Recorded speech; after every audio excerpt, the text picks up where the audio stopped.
À bout de bras, ils portent le monument qu'ils ont créé. Une plaque avec les noms des 39 victimes des inondations de 2021.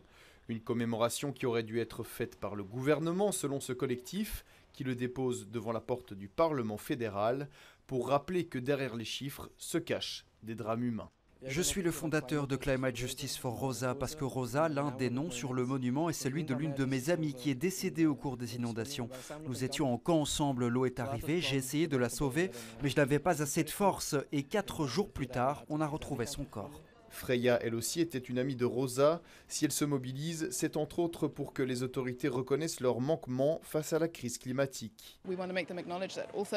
On veut leur faire reconnaître que ces 39 personnes sont des victimes de la crise climatique et que ce n'est pas quelque chose qu'ils pouvaient contrôler, ce n'est pas de leur faute, c'est la conséquence d'un échec à plus grande échelle et de l'inaction face à la crise climatique. Les responsables politiques étaient invités à la commémoration. Certains ont répondu à l'appel, comme la ministre de la Justice Annelies Verlinden. Parmi les revendications aussi, une liste officielle des victimes des inondations.